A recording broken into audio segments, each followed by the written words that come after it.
पढ़ाते हैं, तो आज उसमें दूसरा पाद आपको पढ़ाने जा रही हैं। सभी लोग, बहुत ही अच्छा विषय है और इसको सभी लोग ध्यान पूर्वक सुनेंगे और जो लिखना भी चाहता है वो लिख भी लेंगे। उनकी हिंदी या जो भी आप लिखना चाहेंगे अपने माध्यम से वो लिख लेंगे। और जो किसी को समझ में नहीं आता है तो बीच में कोई भी अपना माइक आप नहीं खोलेंगे। आवाज नहीं आती है तब भी आप माइक नहीं खोलेंगे। अगर आवाज नहीं आ रही होगी तो वो हमें भी नहीं आएगी तकनीकी खराबी से। इसलिए अगर नहीं भी आ रही होगी तो उस चीज को हम देखेंगे, बीच में कोई भी नहीं बोलेंगे। और जो भी आपको समझ में नहीं आता है, कुछ पूछना है, तो वो जब ये विषय समाप्त होगा, सत्र समाप्त होगा, उससे 5-10 मिनट पहले वो खत्म कर देंगे, 5 मिनट पहले, उसमें आप अपना जिसके जो प्रश्न होंगे वो आप पूछेंगे। तो आज का सत्र हमारी बहुत ही ऊर्जावान बहन ज्योति गुप्ता जी लेने जा रही हैं, जो फिरोजाबाद से बिलोंग करती हैं। और इनके नित्य रोज जब से इन्होंने प्रशिक्षण लिया है तभी से इनके सुबह जो अपने योग शिविर हैं, योग की कक्षाएं हैं, वो बराबर चल रही हैं। और अपने शिविरों के माध्यम से भी कम से कम नहीं होगा तो 100 से 200 बहन और भाइयों जो बहुत ही जटिल बीमारियों से ग्रस्त थे उनको ठीक किया है।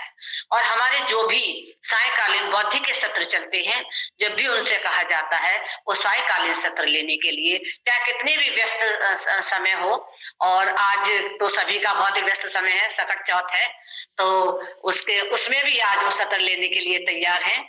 ऐसी ऊर्जावान बहन को हम आज आमंत्रित करते हैं। मैं उनको मंच पर आमंत्रित करती हूँ और उनसे आग्रह करती हूँ कि आप अपने सत्र को प्रारंभ करें। आदरणीय बहन ज्योति गुप्ता जी, बहुत बहुत स्वागत है आपका। बहुत बहुत धन्यवाद दीदी जी का। आदरणीय दीदी जी को मेरा प्रणाम। जैसा कि दीदी ने बोला कि आज का विषय बहुत ही अच्छा है, तो ये विषय सच में बहुत ही गूढ़ विषय है और समझना बहुत ही सभी के लिए आवश्यक भी है।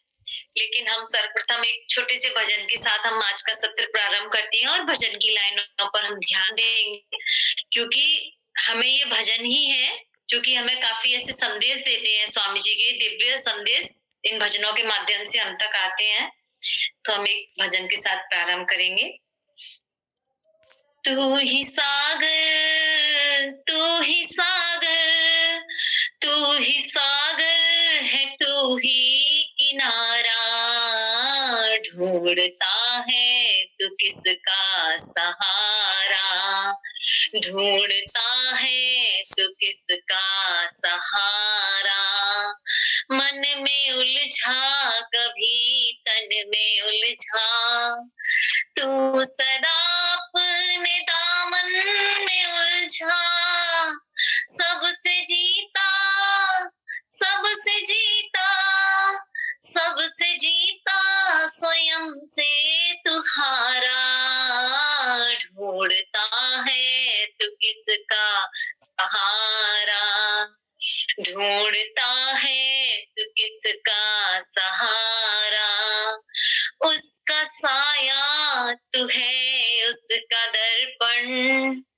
तेरे सीने में उसकी ही धड़कन, उसका साया तू है, उसका दर्पण, तेरे सीने में उसकी ही धड़कन, तेरी आंखों में, तेरी आंखों में, तेरी आंखों में प्रभु का नजारा, ढूंढता है तो किसका सहारा, पाप क्या पुण्य क्या ये भुला दे, कर्म कर फल की चिंता मिटा दे, हो इरादों में, हो इरादों में, हो इरादों में प्रभु का नजारा, ढूंढता है तू किसका सहारा, तू ही सागर, तू ही सागर, तू ही सागर है, तू ही किनारा, ढूंढता है तू किसका सहारा। अपनी सभी आदरणीय बहनों को नमन करते हुए हम आज का सत्र प्रारंभ करते हैं, क्योंकि विषय थोड़ा लंबा है और दीदी ने संचालन कर ही दिया है, मंत्र भी हो गए हैं। तो सबसे पहले हम समझते हैं कि हम आज पढ़ेंगे साधन पाद। साधन पाद में हमारे 4 पाद हैं, जिसमें दूसरे नंबर का पाद है हमारा साधन पाद।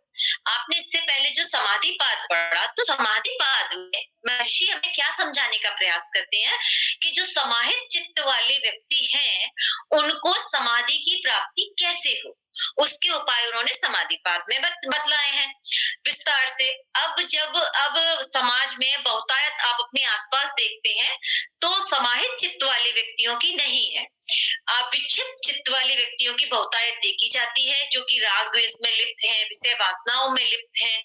तो अब ऐसे चित्त वाले व्यक्तियों को तो समाधि पाद से नहीं होगी समाधि की प्राप्ति, क्योंकि उसके लिए सर्वप्रथम उन्हें अपने चित्त को एकाग्र करना पड़ेगा।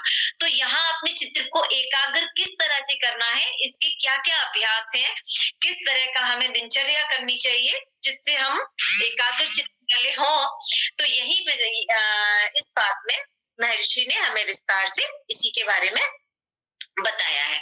और एक बात हमको स्पष्ट समझ लेनी चाहिए कि विक्षिप्त चित्त की अवस्था से हम स्वयं को नहीं जान सकते, स्वयं के बारे में खोज नहीं कर सकते। जो आपके मन में जो प्रश्न उठते हैं, अगर आपका विक्षिप्त चित्त अवस्था है तो आप उससे स्वयं को नहीं जान सकते। उसके लिए हमको निरंतर अभ्यास के द्वारा अपने चित्त को एकाग्र करना ही होगा। विषय बहुत ही अच्छा है, जब हम धीरे धीरे समझने का प्रयास करेंगे। आप इसको थोड़ा सा लिखिए, धीरे धीरे फिर उसको आप प्रतिदिन पढ़िए। ऐसा नहीं कि आज पढ़ा तो आज ही सब समझ आ जाएगा। धीरे धीरे जब हम कदम दर कदम चलते जाते हैं तो हमें समझ आने लगता है और हमारे अंदर उतरने भी लगता है। तो यहाँ महर्षि हम क्या कहते हैं, सर्वप्रथम प्रारंभ कहाँ से करते हैं इस बात का, तप स्वाध्याय ईश्वर प्रणिधानानि क्रिया योगा। क्रिया योग का अभ्यास हमको करना है अपने चित्त को एकाग्र करने के लिए, जिसमें तप, स्वाध्याय, ईश्वर प्राणिधान, ये तीनों सम्मिलित रूप से क्रिया योग कहलाते हैं। क्या क्या कहलाते हैं क्रिया योग? तप, स्वाध्याय, ईश्वर प्राणिधान। ये आप लिख लें, क्योंकि ये एक तो कोई भी प्रश्न आपका परीक्षा में भी आ सकता है, और उसके बाद भी सबसे खास बात है कि हमें स्वयं का परिवर्तन भी करना है। तो तप क्या है? द्वंद्व सहनम तपा, द्वंद्वों को सहन करना ही तप है। जैसे कि सुख दुख, सर्दी गर्मी, मान अपमान, हार जीत। अब इसमें कुछ तप तो ऐसे होते हैं जो कि परिस्थिति बस हमारे समक्ष उपस्थित होते हैं, और कुछ तप ऐसे होते हैं जो कि हमने स्वयं ने उत्पन्न किए होते हैं। जैसे कि भूख प्यास, सर्दी गर्मी, ये शारीरिक तप के, ये तप का शारीरिक स्तर पर ये तप होता है, और मानसिक स्तर पर मान अपमान लाभ हानि, ये मानसिक स्तर के तप है। अब यहाँ हम एक सबसे मेन बात हमको मुख्य ये समझनी चाहिए कि आपने यदि शारीरिक स्तर का तप किया है, क्योंकि आत्मा, मन और शरीर ये तीनों पृथक अलग अलग सत्ताएं हैं। सबसे पहले तो हमको ये समझना चाहिए, यदि हमने शारीरिक स्तर पर तप किया है तो आवश्यक नहीं है कि हमारा मन शुद्ध होगा। मन को शुद्ध करने के लिए मानसिक स्तर का तप होना आवश्यक है। इस बात को समझना बहुत आवश्यक है। एक भजन की एक लाइन में ऐसा गाया भी जाता है कि कुछ लोग जो तप के नाम पे तन को खूब तपाते हैं, पर तन के तप तक ही वो सीमित रह जाते हैं। क्रोध रहित वाणी को मधुर वो कर नहीं पाते हैं, इसलिए प्रभु दर्शन से वो वंचित रह जाते हैं। तो ये इस तरह यहाँ हमें समझना चाहिए कि जब हमने शारीरिक तप किया है तो मानसिक तप की श्रेणी में वो नहीं आएगा। जरूरी नहीं कि हमारा मन भी शुद्ध हो और मेरी आत्मा भी पवित्र हो। तो ये तप करने से पहले हमें इस बात को अपने अंदर ठीक से उतार लेना चाहिए। अब संयोग बस, परिस्थिति बस, कुछ भी हमारे समक्ष उपस्थित होता है, जैसे कि कोई ऐसा कार्य है जो कि हमें पूरा दिन धूप में खड़े होकर करना है, तो हम करते भी हैं, तो वो परिस्थिति बस हमारे समक्ष उपस्थित हुआ, तो वो हमारे तप की श्रेणी में आएगा। अब हमारे स्वयं के उपस्थित हुआ कि नहीं मुझे तप करना है, तो हमने अग्नि जला ली गर्मी में, और नहीं, इनसे हमको हानि भी होती है। तप करते समय ये विशेष ध्यान रखना चाहिए कि कोई भी मानसिक शारीरिक हानि हमको ना हो। अब दूसरा इसमें क्या था आगे, स्वाध्याय। हमने पहले तप को समझा, अब हम समझेंगे स्वाध्याय। आत्मोन्नति में सहायक साहित्यों का अध्ययन करना। आत्मोन्नति में जो सहायक है हमारे साहित्य, उनका निरंतर अध्ययन करना। प्रणव का जाप करना, मंत्रों का जाप बहुत श्रद्धा पूर्वक करना, और स्वयं का आत्मनिरीक्षण करना, प्रतिदिन आत्मनिरीक्षण करना, ये हमारे स्वाध्याय के अंतर्गत आते हैं। प्राणिधान में हम समस्त अपने क्रियाकलापों को भक्ति के साथ परमपिता परमात्मा को समर्पित कर दें और फल की इच्छा ना करें, ये हमारा ईश्वर प्राणिधान के अंतर्गत आता है। अब हम यदि इन तीन चीजों का अभ्यास धीरे धीरे अपने अंदर उतारते हैं, तप, स्वाध्याय, ईश्वर प्राणिधान, तो हम क्रिया योग के अभ्यास से अपने मन को एकाग्र कर सकते हैं। अब साधक के मन में जिज्ञासा क्या होती है, क्रिया योग का अभ्यास किस लिए किया जाता है? तो समाधि भावनार्थ क्लेश तनु करणार्थश्च। क्रिया योग का अभ्यास समाधि की अवस्था को प्राप्त करने के लिए और क्लेशों को करने के लिए किया जाता है। अब यहाँ समाधि का मतलब क्या है? चित्त की चरम निस्तरंग अवस्था, विचार रूपी तरंगों से रहित अवस्था। मतलब गलत विचार मन में नहीं आ रहे, यह समाधि का अर्थ होता है। अब यहाँ साधक का प्रश्न था कि क्रिया योग का अभ्यास किस लिए किया जाता है? तो समाधि की भावना के लिए और क्लेशों को सूक्ष्म करने के लिए क्रिया योग का अभ्यास किया जाता है। मन में विचारों का कोलाहल चलता रहता है, उन विचारों के कोलाहल को शांत करने के लिए भी क्रिया योग का अभ्यास किया जाता है, जैसा कि बताया था कि समाधि की भावना, क्योंकि अक्सर हम खाली बैठे होते हैं तो मन में कुछ ना कुछ विचारों को चलना, या तो हमारा स्वभाव हो गया है कि हम हर समय सोचते रहते हैं, इसलिए हमारे अंदर विचार चलते हैं। कुछ लगता भी है कि पता नहीं सोचते ही रहते हैं। तो इस क्रिया योग का जब हम निरंतर अभ्यास करते हैं तो हमें स्वाध्याय, स्वयं के आत्मनिरीक्षण, इन सब का इतना अभ्यास हो जाएगा कि हमें इधर उधर का सोचने का समय नहीं रहता। अब यहाँ क्लेशों को सूक्ष्म करने की बात थी, तो साधक के मन में जिज्ञासा होती है कि क्लेश कितने होते हैं, सूक्ष्म करना है। अब करना किनको है ये भी तो पता होना चाहिए, कितने प्रकार के होते हैं और किनको सूक्ष्म करना है। तो क्लेश कितने प्रकार के होते हैं? तो यहाँ महर्षि कहते हैं अविद्या, अस्मिता, राग, द्वेष, विनिमेष, पंच क्लेशा। अविद्या, अस्मिता, राग, द्वेष, अविनिमेष, ये 5 क्लेश हैं। अब इसके आगे अविद्या क्षेत्र मुत्तरेषां प्रसुप्त तनु विच्छिन्नो दाराणाम। अविद्या क्लेश प्रसुप्त तनु विच्छिन्न उदार अवस्थाओं वाले अगले जो अस्मिता, राग आदि क्लेश है, उनकी भूमि है। मतलब जैसे कि भूमि है, भूमि पर गेहूं भी होता है, बाजरा भी होता है, ये सभी अन्न होते हैं हमारे। उसी तरह से अविद्या रूपी भूमि पर ही हमारे बाकी के जो क्लेश हैं वो उत्पन्न होते हैं। मतलब अगर किसी के अंदर द्वेष है या राग है या कोई भी क्लेश है, तो ये समझिए कि अविद्या भी है उसके अंदर, क्योंकि अविद्या रूपी भूमि पर ही यह क्लेश उत्पन्न होते हैं। अब इन क्लेशों की यहाँ अवस्थाएं बताई हैं, प्रसुप्त, तनु, विच्छिन्न और उदार। तो प्रसुप्त अवस्था से हम क्या समझते हैं? जैसे कि कोई बालक जन्म लेता है तो जन्म के समय और थोड़ा बड़ा भी होता है उस समय भी काम वासना रूपी रागात्मक जो द्वेष क्लेश है वो उसमें होता है, लेकिन प्रसुप्त अवस्था में होता है।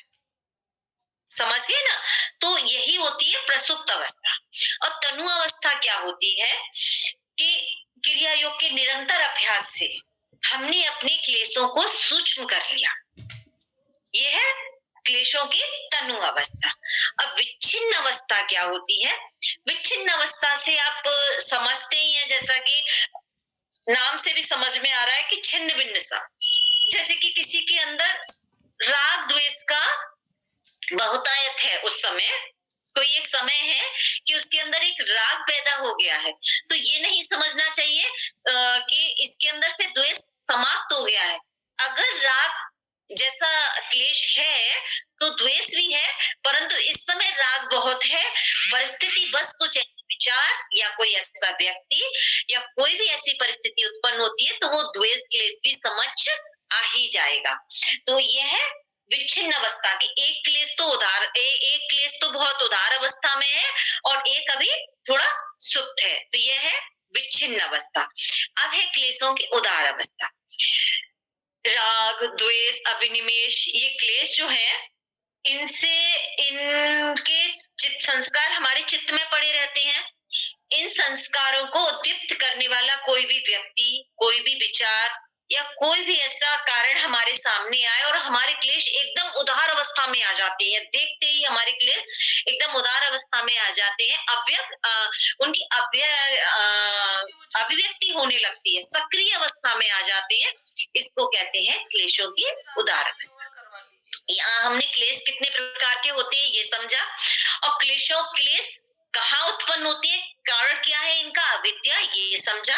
और हमने क्लेशों के प्रकार कितने होते हैं, ये किस किस रूप में हमारे अंदर होते हैं, ये हमने समझा, ये 4 रूपों में होते हैं।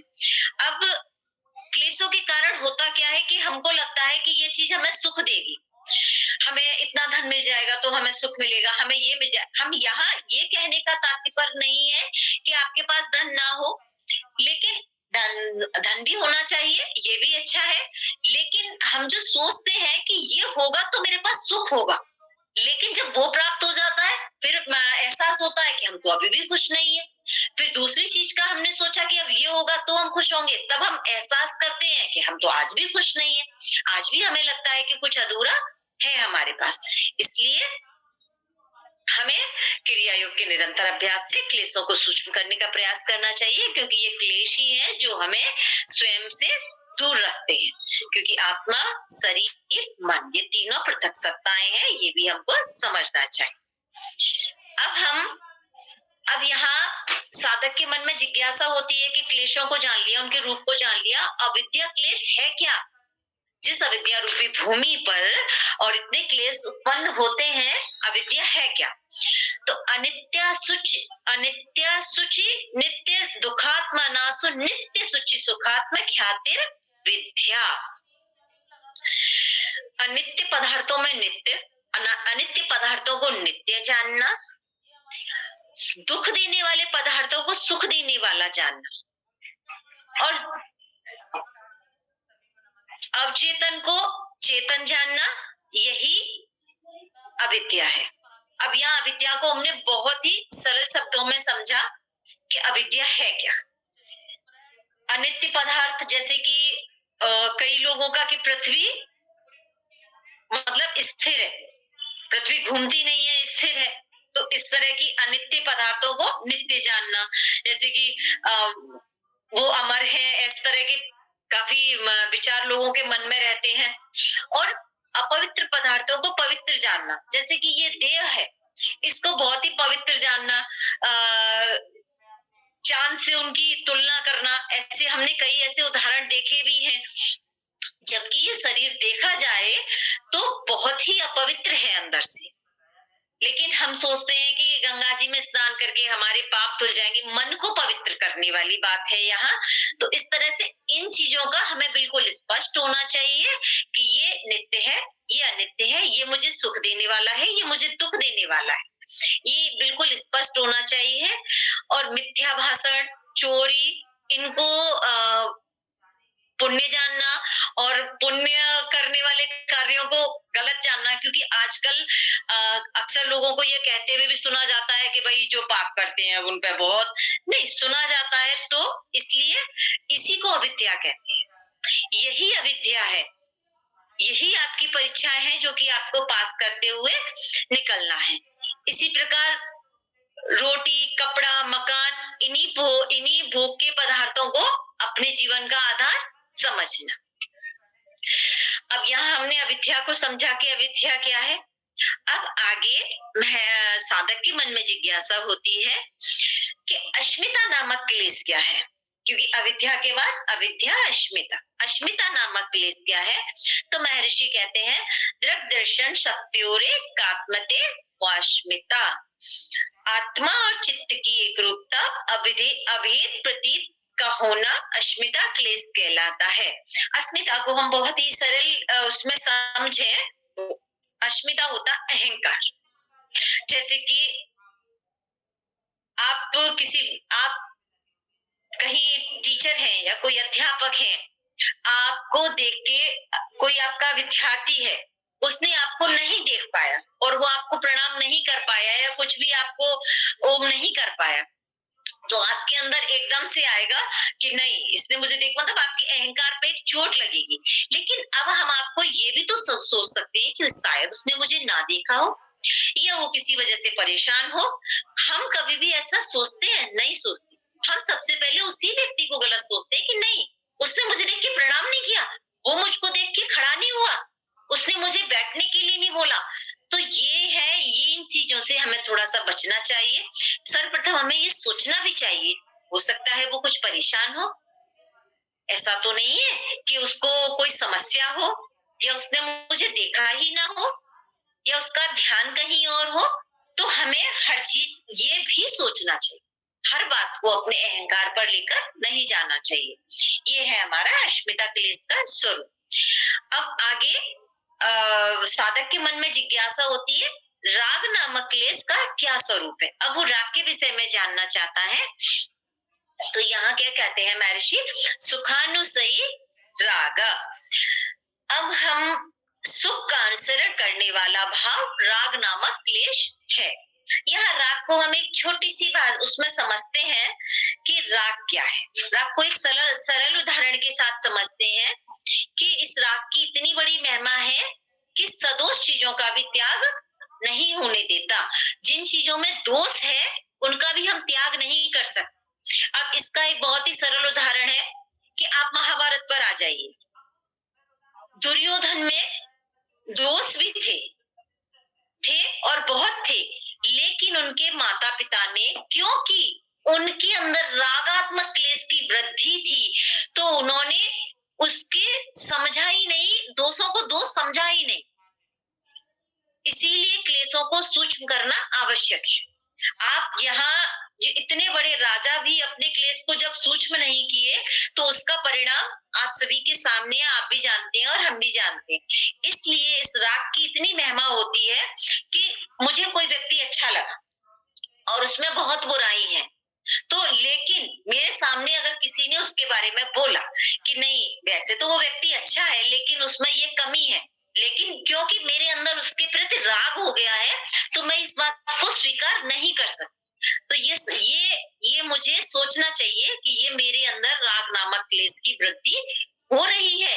ये ऐसा नहीं सोचना चाहिए कि नहीं ये क्लेश की वृद्धि हो रही है, जिनको कि हमको सूक्ष्म करना है। पहले जानना है फिर सूक्ष्म करना है। अब आगे है द्वेष नामक क्लेश का क्या स्वरूप है। दुखानुसयी द्वेषा, दुख का अनुसरण करने वाला भाव द्वेष नामक क्लेश है। अब जैसा कि यहाँ राग था कि किसी में दोष है लेकिन हम उसके बारे में नहीं सुन सकते, अब ऐसे ही यहाँ द्वेष नामक क्लेश है कि किसी में बहुत अच्छाइयां हैं लेकिन मुझे उससे द्वेष है, तो मैं उसके बाद नहीं, मुझे नहीं वो व्यक्ति अच्छा लगता, सिर्फ मेरे लगने से नहीं, अगर सब कह रहे हैं कि वो अच्छा है तो अच्छा है। तो ये है इस द्वेष की इतनी बड़ी महिमा होती है कि निर्दोष चीजों से भी प्यार नहीं होने देता। राग और द्वेष को हमें बहुत अच्छी तरह समझना है, क्योंकि ये तो ऐसे क्लेश हैं जो कि हमारे अंदर इतने छुपे हुए बैठे रहते हैं जब उससे रिलेटेड कोई व्यक्ति, विचार या कुछ भी ऐसी परिस्थितियां हमारे समझ आती हैं तो वो बहुत सक्रिय अवस्था में हमारे सामने प्रस्तुत होते हैं। तो हम जब योगी बन जाते हैं और जब वो इस तरह के क्लेश सक्रिय अवस्था में आते हैं तो वो थोड़ा सा छवि अपनी भी खराब होती है। इसलिए धीरे धीरे क्रिया योग के निरंतर अभ्यास से हमें इन सभी को सूक्ष्म करना है। अब आगे आगे साधक के मन में क्या जिज्ञासा होती है? अविद्या युक्त अविनिमेष नामक क्लेश का क्या स्वरूप है? हमने यहाँ 4 क्लेशों का स्वरूप समझ लिया। अब हम अविनिमेष की ओर बढ़ते हैं। तो यहाँ महर्षि क्या कहते हैं? स्वरसवाही विदुषोपि तथा रूढ़ो विनिमेष। नैसर्गिक रूप से प्रवाहित होने वाला मरणासन रूपी भाव जो विद्वान के अंतःकरण में तथा एक साधारण व्यक्ति के अंतःकरण में प्रवाहित होता है, अविनिमेष क्लेश कहलाता है। अब यहाँ अविनिमेष को एक सरल भाषा में आपको बताना चाहें तो मृत्यु का भय अविनिमेष क्लेश कहलाता है, क्योंकि मृत्यु का भय जितना एक साधारण व्यक्ति को होता है उतना ही एक विद्वान को भी होता है। तो इससे भी हमें निजात पाना है, इसको भी हमको सूक्ष्म करना है। आप तभी पूर्ण रूप से योगी कहलाएंगे। स्वरसवाही मतलब प्रवाहित होने वाला। तो ये सभी को लगता है कि अरे ऐसा नहीं करेंगे, मृत्यु का भय, ऐसे नहीं, तो नहीं। लौकिक भाषा में स्थूल रूप से हम यह भी कह सकते हैं कि मृत्यु का वही अविनिमेष क्लेश कहलाता है। अविनिमेष क्लेश शास्त्रों के अध्ययन मनन, निरंतर जब हम शास्त्रों का अध्ययन करते हैं, निरंतर वेदों का थोड़ा थोड़ा धीरे धीरे हम वेदों का अध्ययन प्रारंभ करें, शास्त्रों का अध्ययन करें, दर्शनों का अध्ययन करें, तो ये अविनिमेष क्लेश है, ये हमारे अंदर से धीरे धीरे समाप्त होने लगता है योग का निरंतर अभ्यास करने से। अब यहाँ साधक ने क्लेशों के बारे में जान लिया। अब साधक को लगता है कि हमने क्रिया योग के अभ्यास से हम क्लेशों को सूक्ष्म तो कर सकते हैं, अब उनसे पूरी तरह से छुटकारा कैसे पाना है? क्योंकि हम देखिए हमारे मन में ये प्रश्न उठने भी चाहिए। यदि हम इस विषय को समझ रहे हैं तो हमारे अंदर ये आगे के प्रश्न उठने भी चाहिए कि अब हमने सूक्ष्म कर लिया, हमने समझ भी लिया, समझ के सूक्ष्म किया, अब हमें छुटकारा कैसे पाना है पूरी तरीके से। तो यहाँ कहते हैं महर्षि, ते प्रतिप्रसव हेया सूक्ष्म, वे क्लेश जो कि सूक्ष्म हो गए हैं प्रतिप्रसव क्रिया द्वारा सर्वदा नष्ट किए जा सकते हैं। अब प्रतिप्रसव क्रिया को हम कैसे समझे? कि अपने आप में वापस लौटना, अपने आप में वापस लौटना, जो हमारा नहीं है वो हमारा नहीं है और जो हमारा है उसे हमसे कोई ले नहीं सकता। ये एहसास जब हमारे अंदर होता है, लेकिन आगे के सूत्र में और समझाएंगे महर्षि इसके बारे में। तो यहाँ हम प्रतिप्रसव से इतना ही समझते हैं, आगे के सूत्र में महर्षि ध्यान के बारे में भी समझाएंगे कि हम किस तरह से अपने इन क्लेशों से पूरी तरह से छुटकारा पा सकते हैं। अब साधक के मन में जिज्ञासा होती है कि क्रिया योग द्वारा तनु किए हुए क्लेश देर सवेर अभिव्यक्त हो जाते हैं। ये हम सब ने देखा होगा, हम बहुत समय तक सोचते हैं हम क्रोध नहीं करेंगे, किसी बात का बुरा नहीं मानेंगे, और काफी टाइम तक किया भी, लेकिन कभी कभी ऐसा हो जाता, फिर हम कहते हैं, फिर हम एक बहाना बनाते हैं कि नहीं वो तो है ही ऐसा, तो नहीं, तो देर सवेर उपस्थित हो ही जाते हैं हमारे समझ। तो फिर थोड़ा दुख भी होता है, क्योंकि जब आपने ये सोच लिया कि मुझे इनसे छुटकारा पाना है, फिर देर सवेर आपकी समझ जब ये आते हैं तो थोड़ा दुख होता भी है। हालांकि वो समझ आ जाते हैं, उस समय तो लगता है पता नहीं, लेकिन बाद में लगता है कि नहीं अभी साधना में कुछ कमी है। तो इससे पूर्ण रूप से छुटकारा कैसे पाना है? तो महर्षि कहते हैं, ध्यान हेयास्तेद प्रत्यया, क्रिया योग के निरंतर अभ्यास के द्वारा तनु हो चुके क्लेश ध्यान के अभ्यास से दूर किए जा सकते हैं। तो ध्यान का अभ्यास, ये तो आपको ध्यान ही निर्विषयम मनः, निर्विषय मन की अवस्था ही ध्यान है। अब यहाँ ध्यान से क्लेशों को खत्म कैसे किया जा सकता है, ये आपको एक बहुत ही सरल से उदाहरण से समझाते हैं। आपके पास कोई बीज है, आपके पास यदि वो बीज है तो बीज काफी टाइम से रखा हुआ है, कुछ नहीं होगा, लेकिन जैसे ही उसको मिट्टी मिलेगी या भूमि मिलेगी वो अंकुरित होने लगे, होता है। अब आप उस क्लेश को, आप उस बीज को भूंज के रख दीजिए, फिर आप उसको चाहे मिट्टी दे दीजिए, चाहे आप कुछ भी दे दीजिए, लेकिन वो अंकुरित नहीं होगा।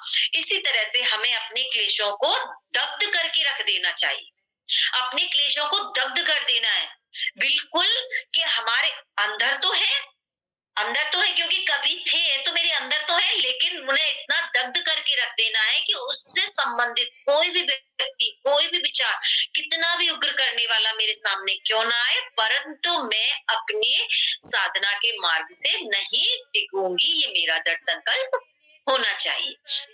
तो हमें अपने क्लेशों को इस तरह से दग्ध करके रख देना चाहिए। अब हम यहाँ इस बात को एक दूसरे के साथ अच्छे उदाहरण से समझते हैं। जैसे कि हमारे कपड़े हैं और थोड़े से अगर हल्के गंदे होते हैं तो हमने कभी पानी में निकाला, थोड़ा सा लगाया, सरफ में डाला और निकाला, लगाया, धो दिया, तो और यदि कपड़े ज्यादा गंदे हैं तो हम साबुन भी लगाते हैं, फिर उसको रगड़ते भी हैं, फिर उसको दोबारा भी रगड़ते हैं, और थोड़ा और कोई दाग लग गया तो और थोड़ा प्रयास करते हैं। तो इसको हम यहाँ इससे ऐसे ही समझेंगे जैसे कि हमारे क्लेश पहले तो हमने जब कम होते हैं तो हम क्रिया योग के अभ्यास से उसको सूक्ष्म करते हैं, और जब वो सूक्ष्म कोई भी मल है तो उसको निकालने के लिए आपने जिस तरह से प्रयास किया, इसी तरह से सूक्ष्म वस्तु के क्लेशों को दग्ध करने के लिए हमें ध्यान का निरंतर अभ्यास करना चाहिए।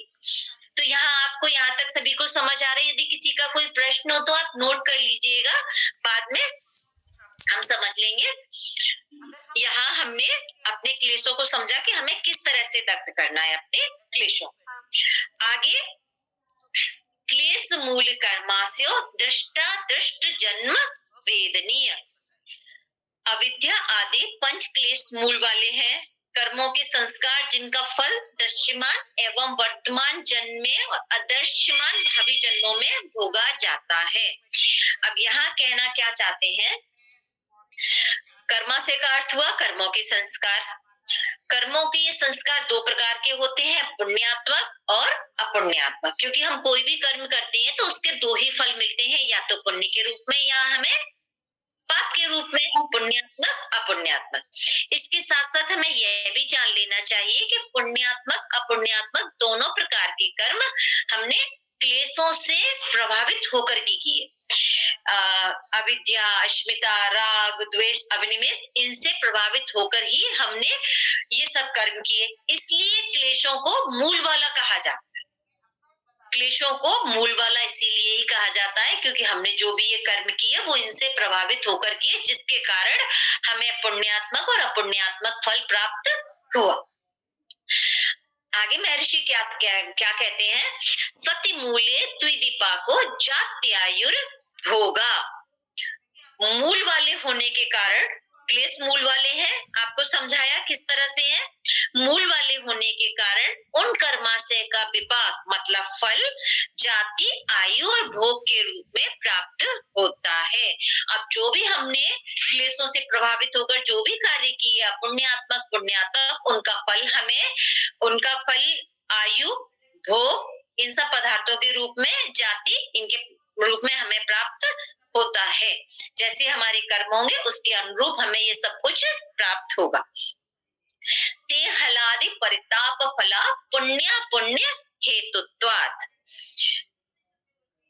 विपाक रूप में प्राप्त वे जाति, आयु और भोग के पदार्थ सुख और दुख रूप देने वाले होते हैं, पुण्य और पाप कर्मों से उत्पन्न होने के कारण। यह कर्मावस्था का मान्य सिद्धांत है। अब यहाँ एक बात सभी को स्पष्ट हो जानी चाहिए कि हमें दुख किस तरह से प्राप्त होता है और सुख किन कर्मों के आधार पर प्राप्त होता है। यहाँ आप सभी ने समझ ही लिया होगा इस बात को। अब क्योंकि कभी कभी लोगों को ऐसा लगता है कि आपको किसी ने दुख दिया, एक छोटी सी उदाहरण से हम समझते हैं, तो आपने उसको पलट के दुख दिया, तो कर्म तो ऐसा, अब हम बहाना क्या बनाते, उसने मेरे साथ गलत किया था इसलिए मैंने उसके साथ गलत किया। नहीं, अगर उसने मेरे साथ गलत किया है तो वो उसके कर्म है। यदि मैंने पलट के उसके साथ कर्म किया है तो मैं ये नहीं कह सकती कि उसने मेरे साथ गलत किया था इसलिए, लेकिन भोग तो उसका मैंने किया है तो मुझको भोगना है। ये बिल्कुल स्पष्ट हो जाना चाहिए। यदि आप वहां से हट जाइए अपने, लेकिन अपने साधना के मार्ग से मत हटिए, वहां से हट जाइए। नहीं हट सकते, मौन हो जाइए, लेकिन ये नहीं कि उसने गलत किया था इसलिए मैंने पलट के गलत उनके साथ किया। तो अब हमें ये स्पष्ट हो गया कि हमें सुख और दुख किस आधार पर मिलते हैं। आयु, जाति, भोग पदार्थ, धन, संपत्ति, ये सब किस आधार पर प्राप्त होता है हमें। अब आगे महर्षि क्या कहते हैं, परिणाम ताप संस्कार दुख गुण वृद्धि विरोधाच दुखमेव सर्वं विवेकिना। परिणाम दुख, ताप दुख और संस्कार दुख से युक्त होने से तथा सत्व आदि गुणों की वृत्तियों का परस्पर विरोध होने से विवेकी पुरुष के लिए सभी सुख भी दुख रूप ही होते हैं। यहाँ विषयों की परिणाम दुखता, विषयों की ताप दुखता, विषयों की संस्कार दुखता, इन सब के बारे में महर्षि ने बताया है कि हम विषयों को भोगने के बाद हमें उनके परिणाम से भी दुख होता है, उनके ताप से भी दुख होता है और संस्कार दुखता भी फिर हमें प्राप्त होती है। विषयों की परिणाम दुखता से हम यहाँ क्या समझेंगे कि बढ़ी हुई जो तृष्णा, हमने विषय को भोगा, कभी कभी हम सोचते हैं कि हम एक बार कोई भी गलत चीज खाई हमने, हमें एक बार इसको खा ले तो हमारी तृप्ति हो जाएगी, ऐसा होता है कभी? नहीं होता, कभी नहीं होता, कभी भी नहीं होता। हमने कोई एक बार, आप यहाँ पिज्जा से ही ले लीजिए, आपने एक बार खाया तो आपको लगेगा थोड़ा सा, बार बार क्या हो रहा है थोड़ा सा खाने से, क्या हो रहा है थोड़ा सा खाने से, नहीं, बहुत कुछ होता है, हम नहीं समझते। जब होता है तब हम उसको समझने, तब हम उसको मतलब मानना नहीं चाहते। समझ तो हम जब भी रहे हैं कि आखिर ये मेरे साथ हुआ, ये हुआ क्यों है, लेकिन हम जब उसको मानना नहीं चाहते। तो बढ़ी हुई तृष्णा हमें आंतरिक रूप से पीड़ित करती रहती है। तृष्णा का बलवती हो जाना ही विषयों की परिणाम दुखता है। जब हमने विषयों को भोगा, भोगते भोगते भोगते भोगते हमें जब उनका बहुत हमें आदत हो जाती है, यही विषयों की परिणाम दुखता है। और विषयों की ताप दुखता क्या है कि विषय उपलब्ध हो गए, अब उनके छिन जाने का है कि अरे भाई ये मुझसे छिन गया तो मैं तो कैसे जीवन जीऊंगी, मेरा तो सब कुछ अस्त व्यस्त हो जाएगा। तो ये है विषयों की ताप दुखता। अब विषयों की संस्कार दुखता क्या है, ये विषयों के उपभोग करने से उनके संस्कार हमारे चित्त पर पड़े रहते हैं। हमारा जो जन्म है वो आज ही तो नहीं हुआ, न जाने कितने जन्मों से ये चक्र चला आ रहा है। तो हम ये जाने किन किन जन्मों के संस्कार हमारे चित्त पर पड़े हुए हैं। किसी जन्म के संस्कार ही होंगे जब आज हमें स्वामी जी के आशीर्वाद, स्वामी जी का सानिध्य प्राप्त हुआ।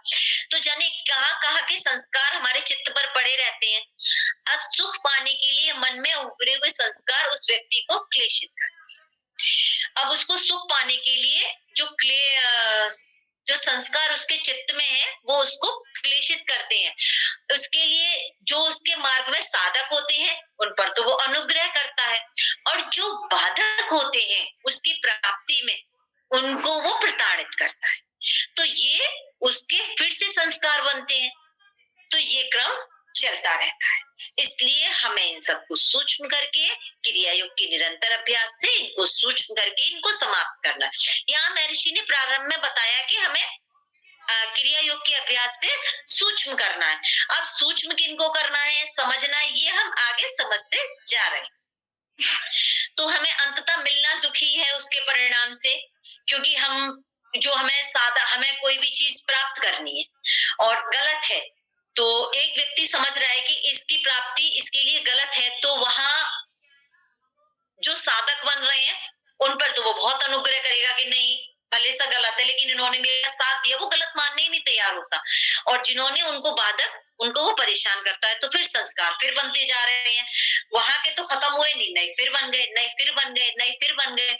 इसलिए इनको धीरे धीरे समाप्त करके ही हम सब की अवस्था को प्राप्त कर सकते हैं। हम विषय भोगों के पीछे अंधे होकर दौड़ रहे हैं, अंततः इससे भी शांति ही नहीं मिलती, हमें पहले से भी अधिक हम और अतृप्त हो जाते हैं। अब यहाँ उपयुक्त विषय को आगे बढ़ाते हुए मुनिवर कहते हैं, हेयं दुख मनागतम, भावी दुख त्याज्य है। भावी दुख त्याज्य है मतलब क्या? मतलब और दुख त्याज्य नहीं, भावी दुख से मतलब आने वाला दुख त्याज्य है। आने वाले दुख त्याज्य से मतलब यहाँ ये कहा गया है कि अतीत काल में जो दुख हम भोग चुके वो तो हमने भोग ही लिया, उसको तो हम त्याग कैसे कर सकते हैं, क्योंकि हमने भोग लिया। और इस समय जो हम दुख भोग रहे हैं वो तो हम भोग ही रहे हैं। अब जब हम भोग रहे हैं तो हम उसका त्याग नहीं कर सकते, तो कल जो दुख ना आए उसका हम त्याग कर सकते हैं। तो उसके लिए जैसे कि हम बीमार हुए, हमने औषधि खाई, तो हम बीमार हुए, वो भी दुख हमने सहा। हमने औषधि खाई, उसमें भी थोड़ी सी हमको तकलीफ होती है, कड़वी होती है, तो वो भी दुख हमने सहा। लेकिन अब कल हमको परेशानी ना हो उसके लिए हमने आज प्रयास किया, तो भावी त्याज्य है। इसलिए ये प्रयास करना चाहिए हमें सदैव कि आगे आने वाले समय में मुझे दुख प्राप्त ना हो। अब दुख का कारण क्या है? अब साधक के मन में जिज्ञासा होती है कि दुख का कारण क्या है। दृष्टा दृश्यो संयोगो हेय हेतु, दृष्टा आत्मा और दृश्य प्रकृति का संयोग ही दुख का कारण है।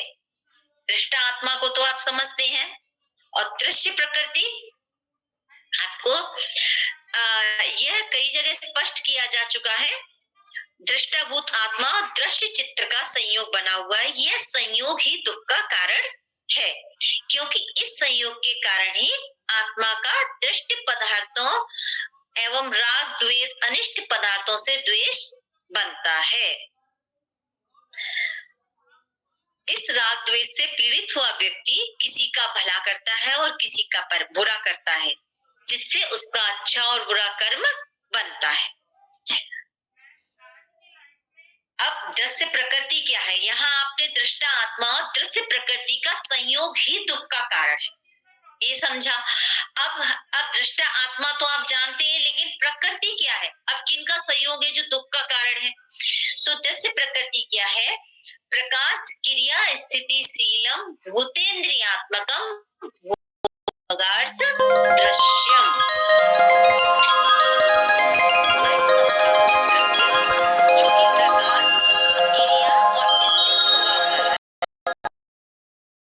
दृश्य किस तरह से कि प्रकाश क्रिया और स्थित स्वभाव वाला है, भूत और इंद्रिय स्वरूप वाला है, भोग और अपवर्ग जिसका प्रयोजन है, वह दृश्य है। दृश्य क्या क्या है? दृश्य भूत प्रकृति, प्रकाश क्रिया स्थिति से यहाँ तात्पर्य है सत्व रजस तमस। प्रकृति तीन प्रकार की होती है, सात्विक, राजसिक और तामसिक, जिसमें कि सात्विक प्रकृति तो प्रकाश से संबंधित, प्रकाश सत्य प्रकाशन स्वभाव वाला है, और रजस क्रिया स्वभाव वाला है, और तमस स्थित स्वभाव वाला है। दृश्य प्रकृति हमने बताया ना, प्रकाश क्रिया स्थित, और दृश्य भूत और इंद्रिय भोग और अपवर्ग। तो यहाँ हमने प्रकृति को समझा, प्रकाश क्रिया स्थित तीन प्रकार की होती है, सात्विक, राजसिक और तामसिक। अब हम समझते हैं यहाँ दृश्य भूत प्रकृति और इंद्रिय स्वरूप वाली। भूत और इंद्रिय स्वरूप वाली कैसे? वो 10 भूत होते हैं, 5 स्थूल, पृथ्वी, जल, अग्नि, वायु और आकाश, और 5 सूक्ष्म भूत होते हैं, शब्द, स्पर्श, रूप,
मोक्ष के लिए। तो यहाँ फिर आगे हम इस विषय में महर्षि बढ़ते हैं। विशेषा विशेष लिंग मात्रानि गुण परवाणी। विशेष अविशेष लिंग अलिंगमात ये सत्वादि गुणों को पदार्थ के रूप में परिणित अवस्थाएं पर विवाह अर्थात त्रिगुण इस प्रकार के परिणाम से विरक्त होकर अव्यवस्थित या अभिव्यक्त है। अब हम प्रकृति के बारे में आगे समझते हैं। यहाँ विशेष अविशेष लिंग मात्र अलिंग। विशेष में क्या है, जैसा कि आपको बताया ही था, पंच महाभूत, पांच ज्ञानेंद्रियां, पांच कर्मेंद्रियां, मन, ये विशेष में आते हैं। अविशेष में पांच तन्मात्रा, रस, रूप, स्पर्श, शब्द, स्पर्श, रस, रूप, गंध और अहंकार, ये दार्शनिक जगत के अविशेष जाने जाते हैं। मूल प्रकृति को दार्शनिक भाषा में अलिंग कहा जाता है। अब इसमें साधक के मन में आगे क्या जिज्ञासा होती है, दृष्टा आत्मा का क्या स्वरूप है। उसने यहाँ दृश्य प्रकृति को समझ लिया कि दृश्य प्रकृति है क्या। अब यहाँ दृष्टा आत्मा का क्या स्वरूप। दृष्टा दृषि मात्रा सुब्धोपि प्रत्ययनु पश्य। दृष्टा आत्मा केवल ज्ञान मात्र है, जो कि निर्विकार होते हुए भी वृत्तियों के अनुरूप देखने वाला है। क्या है दृष्टा आत्मा? केवल ज्ञान मात्र है, जो कि वृत्तियों के अनुरूप देखने वाला है। दृष्टा आत्मा चित्त की वृत्तियों का साक्षी मात्र है। मतलब हमारे चित्त में जो कुछ भी संस्कार है, जो कुछ भी हमारे चित्त में चल रहा है, उन सबका साक्षी कौन है? हमारा दृष्टा आत्मा है। दृष्टा शुद्ध होते हुए भी वृत्तियों के शांत घोर मूढ़ अवस्था के अनुसार स्वयं को शांत घोर और मूढ़ अनुभव करता है, जबकि आत्मा हमारे ज्ञान से भरपूर है।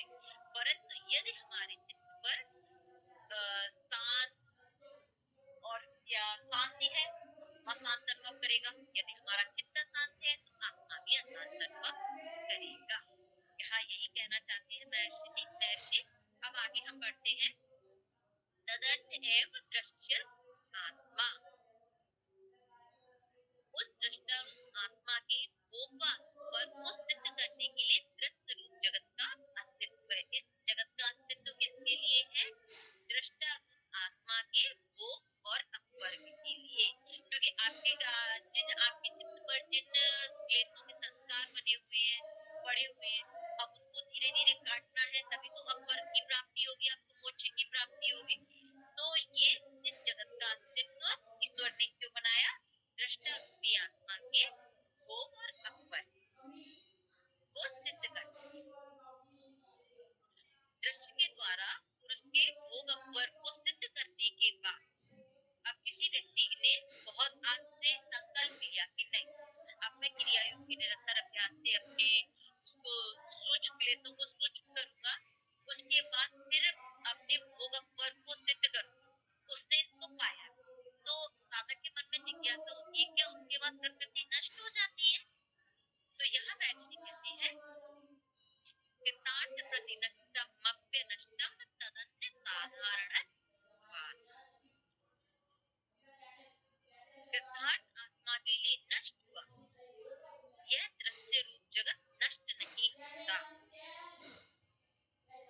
उस व्यक्ति ने तो प्राप्त कर लिया, तो जब उसने अपने प्रयोजन को सिद्ध कर लिया, तो आपने कभी कभी ऐसा महसूस किया भी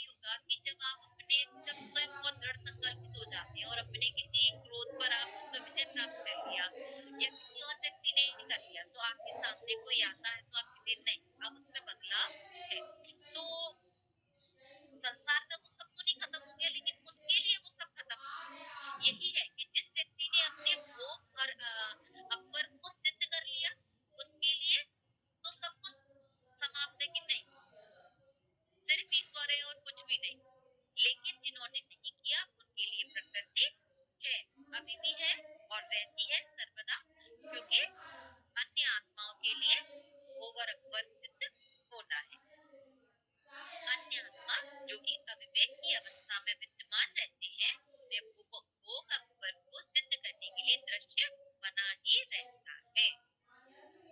अब यहाँ संयोग का क्या स्वरूप है?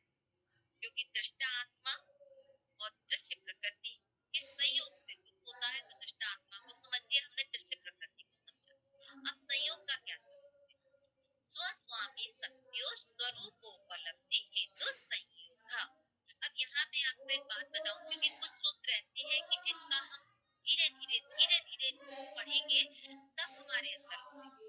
कुछ सूत्र ऐसे होते हैं और कुछ बहुत ही समझ में आ, ये चित्त के संस्कारों के ऊपर भी है।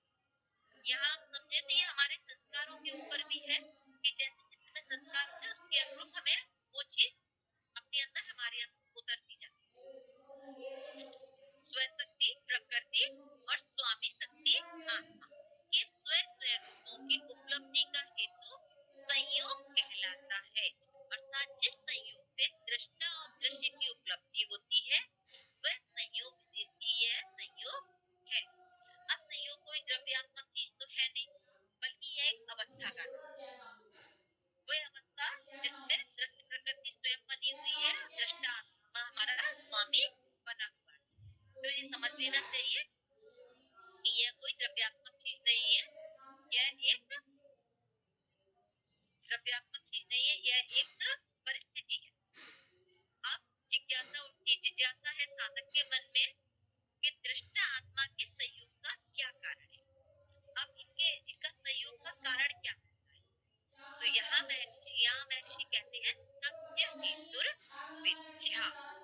यहाँ फिर वही बात आई कि इसके के दृष्टा आत्मा के संयोग का कारण अविद्या है। अब जैसे कि हम एक छोटी सी चीज से लेते हैं, हमने किसी के घर में हमने किसी के पास नई साड़ी दी, तो अब हमको भी उस साड़ी को प्राप्त करना है, तो उसके लिए हम धन है तो वो हम आसानी से ले लेते हैं, लेकिन नहीं होता तो फिर हम थोड़ा सा घर में माहौल भी खराब होता है, सब कुछ होता है कि नहीं? तो ये सब हुआ किसके कारण? सिर्फ और सिर्फ अविद्या के कारण हुआ। इसके मूल में क्या है? अब आप इसके मूल में जाइए। मैं ये नहीं कहना चाहती यहाँ कि नहीं लेना चाहिए, लेना भी चाहिए, परंतु यदि हमारे सामने कुछ ऐसी परिस्थितियां हैं कि अभी हम इतना नहीं कर सकते, तो फिर यही है कि हमें इन सब बातों को समझना भी चाहिए। तो इसके मूल में क्या था? फिर अविद्या थी। तो यहाँ साधक का यही था, प्रश्न यही था, साधक की जिज्ञासा यही थी कि इसका कारण क्या है? दृष्टा आत्मा और दृश्य प्रकृति के संयोग का कारण क्या है? तो फिर यहाँ वही बात आई कि इसका भी कारण अविद्या ही है। अब आगे साधक की जिज्ञासा क्या है? दुख का कारणभूत दृष्टा आत्मा का संयोग कैसे विघटित? अब ये संयोग विघटित कैसे होगा? अब अविद्या के कारण ये उत्पन्न तो हुआ, अब ये विघटित कैसे होगा?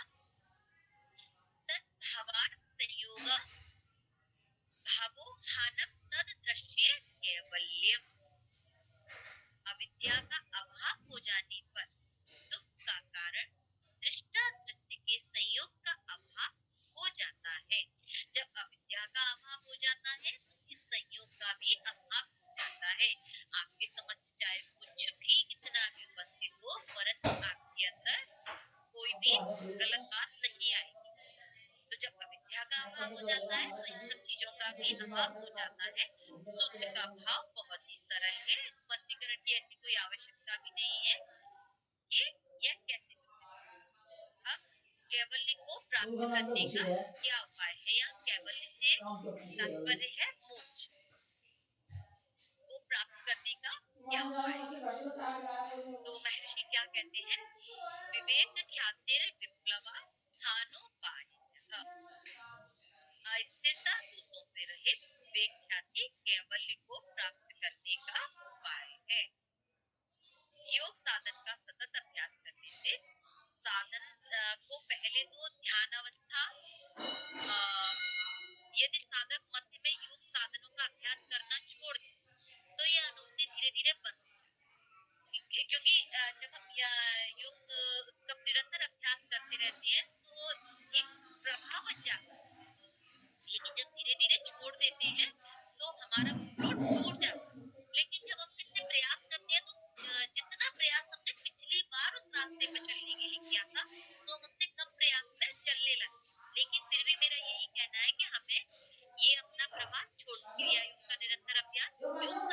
अभ्यास छोड़ना नहीं है।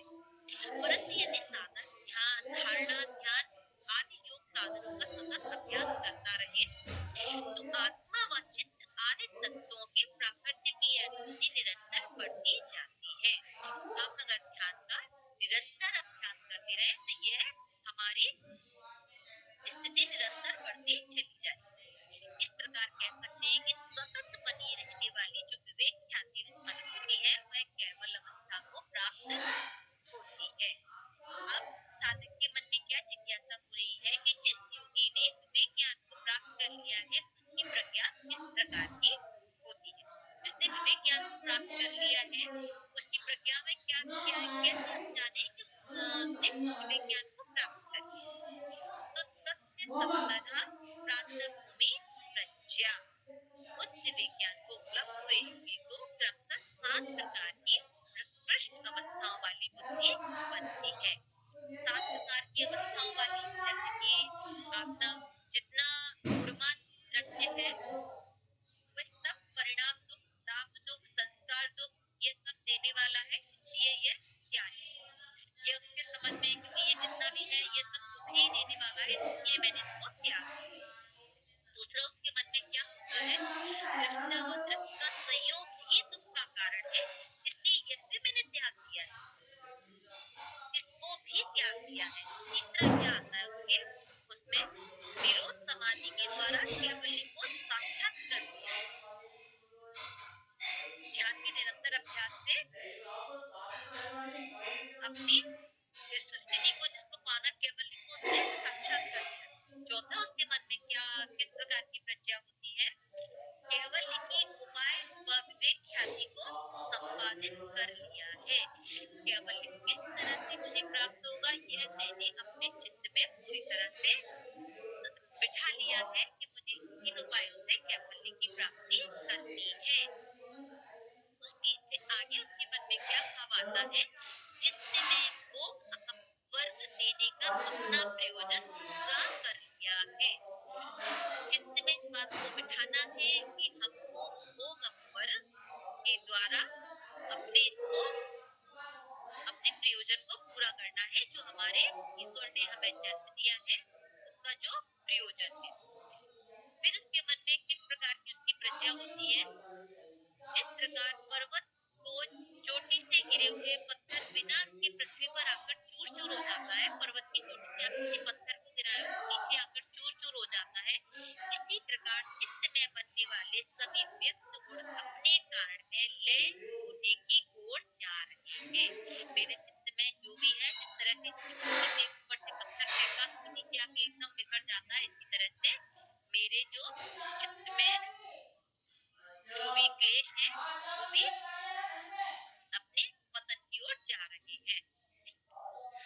गुणों के संबंध से परे होकर पुरुष की परमात्मा स्वरूप में स्थिति हो रही है, मतलब परमात्मा में मेरा स्वरूप स्थित हो रहा है। इस तरह के विचार साधक के मन में बिल्कुल दृढ़ होकर रहते हैं। केवल की उपाय रूपा यह विवेक ख्याति साधकों को किन किन साधनों से प्राप्त होती है, इन साधनों के बारे में हम कल जानेंगे, क्योंकि हमने आज यहाँ तक जाना। अब हम इन साधनों के बारे में कल क्रम से एक के बाद एक जानते चलेंगे। तो अब किसी भाई बहन का यदि कोई प्रश्न हो तो अपना प्रश्न कर सकते हैं, और मैं आदरणीय दीदी से कहूंगी, आदरणीय दीदी जी।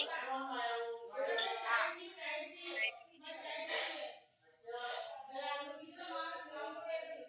ये जो आपने पढ़ा है ये बहुत ही गूढ़ विषय है, इसको आप समझिए बहुत अच्छे से, देखिए बहुत ही अच्छे से बनाया गया है। इसमें से अगर आपको समझ में नहीं आया है, अगर आपको लगता है समझना चाहते तो पूछो, देखो पूछने से क्या है ना, आपको आएगा, हमें भी लगेगा कि आप पढ़ रहे हैं, ऐसे खाली ये नहीं कि आपने सुना और निकाल दिया। उसमें से आप लोग आपके एग्जाम में भी कुछ छप जाएगा। इसमें कितनी करीबन 55 सूत्र है, 55 है दीदी, है ना, साधन में ना, साधन में हमारे 55 सूत्र है, साधन पाठ। तो आप इसमें से अगर कुछ समझ में नहीं आया है, जैसे पंचक्लेश बताए हैं, ठीक है ना, और भी जो सब बताया है, उसमें से अगर कुछ आपको समझ में नहीं आ रहा है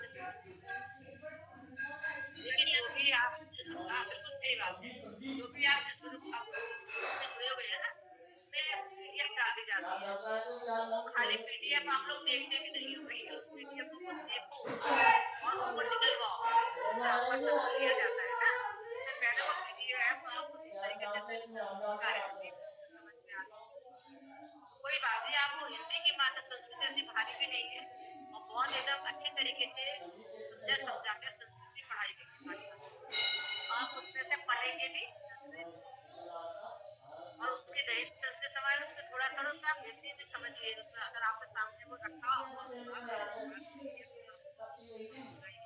तो आपको और अच्छे से समझ में आएगा। अभी कल फिर से पढ़ाया जाएगा इसके आगे के सूत्र, तो आपको उसकी कॉपी जरूर करवा लीजिए, ठीक है, पीडीएफ से आप उसको कॉपी निकलवा के लेके आइए तो और आपको किसी को कुछ पूछना है तो हाथ खड़ा करिए अपना अपना, ऐसे मत बेटा हाँ या ना में तो जवाब दो। Hello ma'am. हेलो। हाँ मैम अभिनिवेश भाई का मार्केट मतलब ये मृत्यु है ना? जी, मृत्यु का एक तो ये अभिनिवेश और ये अश्मिता क्लेश कुमारी हाँ, अश्मिता क्लेश अहंकार, ये सब अविद्या रूपी क्लेश में आते हैं आप ये अविद्या रूपी भूमि पर उत्पन्न होते हैं, जैसे कि भूमि पर गेहूं होता है। अब इन क्लेशों के उत्पन्न होने की कोई तो भूमि होगी, तो इनकी भूमि अविद्या है। अविद्या रूपी भूमि पर ही अस्मिता, राग, द्वेष, अभिनिवेश ये क्लेश उत्पन्न होते हैं। इसको एक सरल भाषा में यदि हम समझे कि हमारे अंदर अविद्या है तभी तो राग है। अगर हम ये समझ सकते हैं कि ये व्यक्ति गलत है, मुझे इसके गलत का विरोध करना ही अविद्या नहीं है। अविद्या है जब तो द्वेष है, अविद्या है जब तो मुझे मृत्यु का भय है। अगर मेरे अंदर अविद्या नहीं है तो ये बिल्कुल सत्य है कि मृत्यु अंत है ही नहीं। मृत्यु तो शरीर परिवर्तन की एक क्रिया है। तो अविद्या रूपी भूमि पर ही इन क्लेशों की उत्पत्ति होती है। बहुत अच्छा कि बहन ने एक प्रश्न किया, इसका मतलब उन्होंने विषय को समझने का प्रयास किया। अगर वो धीरे धीरे समझेगी तो बहुत अच्छा ये विषय समझ में आएगा, एक बार में नहीं आएगा। और किसी भाई बहन का कोई प्रश्न हो?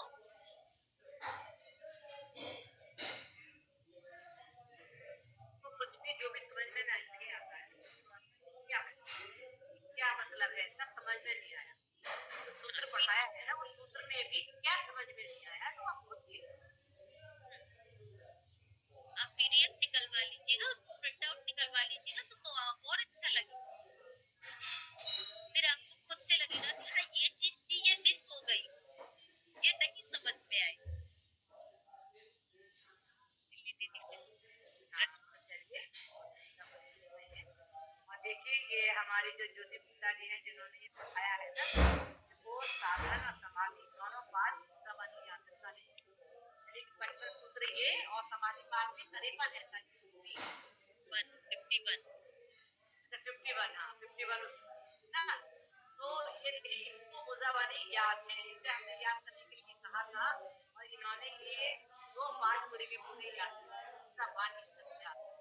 संस्कृत में। तभी जब इन्होंने उसको याद किया और उन सब सूत्रों को अंदर महसूस किया ना, उसको हम अंदर महसूस भी तो करते हैं ना कि जैसे हम कोई चीज ऐसी होती है, कोई घटना ऐसी घटित हो जाती है ना, तो एकदम अंदर से कंपन से एकदम होता है ना, तो अंदर उसको ग्रहण जैसे कर लेते हैं। तभी उसको कहता है कि पढ़ के उसको जिया, तभी इतने अच्छी तरीके से सरल तरीके से आज आपको जितने 24-25 पढ़ाए हैं तो तभी वो पढ़ा पाएंगे। जब तक हम उसको महसूस नहीं करेंगे तब तक इतनी अच्छी तरीके से हम उसको नहीं पढ़ा पाएंगे।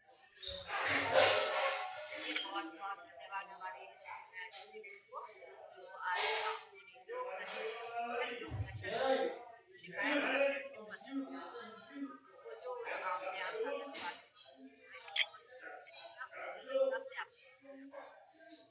एक एक सूत्र की जो परिभाषा है आपने उदाहरण देखेंगे, उदाहरण इसलिए ही दिए जाते हैं कि उदाहरण के माध्यम से हम उसको समझ लें ना। जैसे अभी पृथ्वी का उदाहरण दिया था अभिनिवेश का, तो अगर हम सही बात है बीज है, बीज अगर आपने उसको भून लिया चना भुना हुआ, आप जो है उसको खो नहीं सकते, नहीं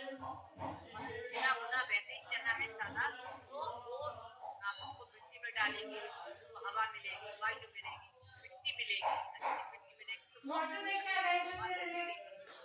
तो ये सब जीवन का सार है, इससे बहुत गुण इससे जुड़े हुए हैं। इसको आपने बहुत अच्छी तरीके से समझाया, आपको बहुत बहुत धन्यवाद। इसी तरीके से आप भी मेहनत करते जाइए और बहुत ही सफलता की आप ऊंचाइयों पर हैं। बहुत बहुत धन्यवाद।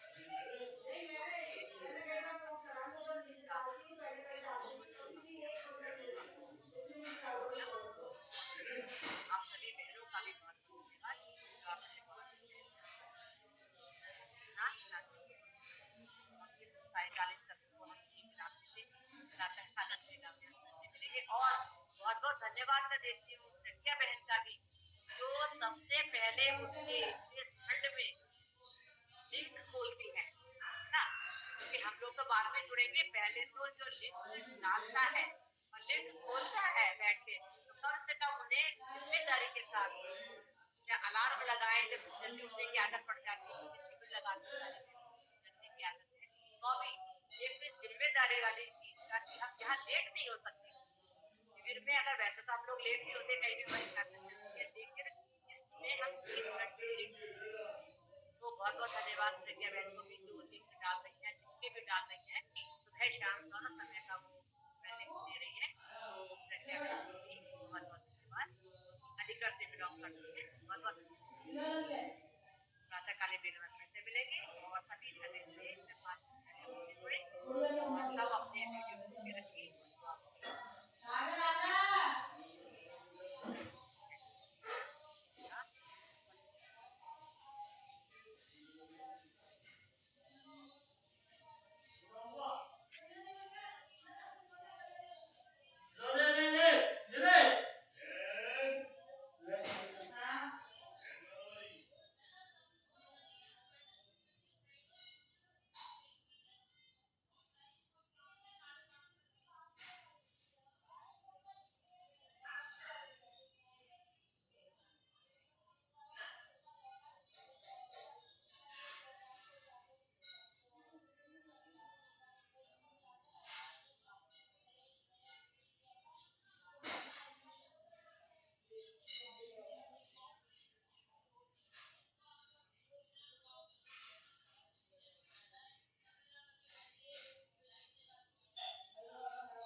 साग की चाय गिलास में रखिए अंदर किचन में बेटा।